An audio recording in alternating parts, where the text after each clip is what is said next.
What was the genesis of founding PureFlix? After I finished school, I got involved in doing commercials. So I learned everything about the craft, from the Mm, camera to the grips, wardrobe, to everything, just how it worked. Then I started producing commercials and produced a lot of interesting stuff, from Taco Bell spots to car manufacturers to Apple, mm, to, you name it, a little of everything.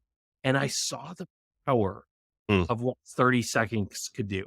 You did the right commercial with the right hooks in it, everything like that. It would motivate people to buy a taco, it would motivate people Yeah. to buy an Apple computer, to get a car. Maybe they don't even need one, but if it was the Mm, right one, you presented that persona, it was cool enough, or something you needed, people would do it. And so looking at that, I said, wow, if we could use this for the gospel. I said, Jesus mm. told stories in parables, right? And the modern day parable are movies and television. And I said, Right, if we right. can really take and harness movies and television and tell incredible stories of faith, redemption, hope, love, forgiveness, all these different incredible themes, they can be a powerful tool to ultimately Yes. draw people closer to God. And that's kind of the genesis of why PureFlix came together. That's really powerful in and of itself. And your acknowledgement of the power of those 30 seconds, right?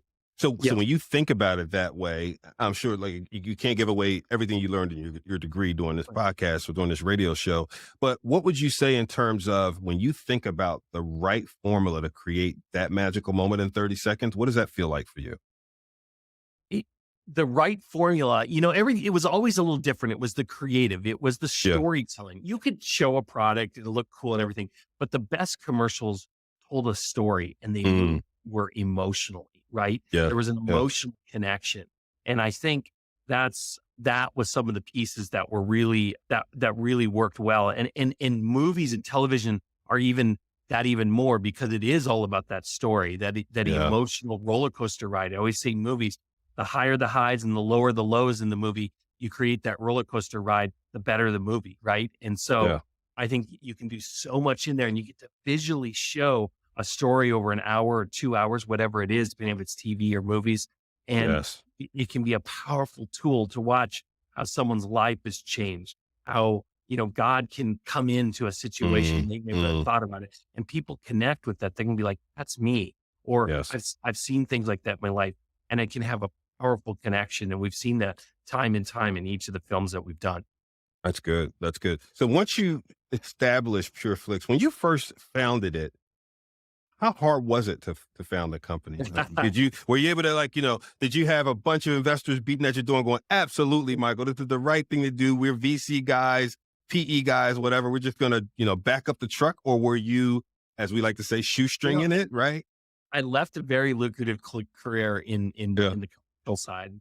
Yeah. And I really, when I got into this, we had a couple small investors, made a couple movies, and they worked really well. Long story short, the company we used to distribute them with was supposed to be huge and do Mm. everything, and they went bankrupt. So we lost all our money in our first two movies Oh, because they wow. went bankrupt. The movies did really well, but they never paid us. So it was a heartbreaker. We didn't know where to go. So the first 3 or 4 years of the company was scrapping it out. I remember, I think I got paid $15,000 over 3 years, not $15,000 a year, only like $5,000 a year, 3 years. And it was you're down on your knees saying, God, did I do the wrong thing? Was this right? Right. All of those types of things. But you know what?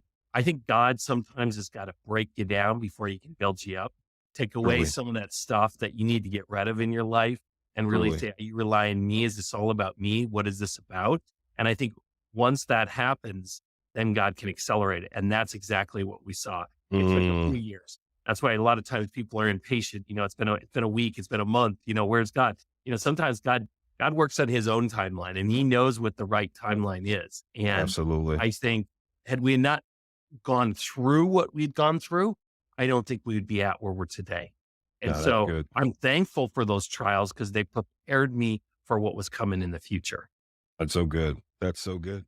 When you think about pitching PureFlix to people who haven't heard about it yet, right? What are some of the first words that usually come out of your mouth? You walk into a room, there's all these industry people or would-be consumers who, they've got Netflix on their phone and, on their iPad and so on and so forth.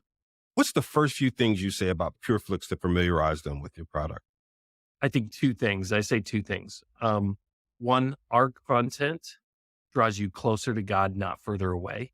Mm, And secondly, we're really here to be a light in the darkness through our storytelling.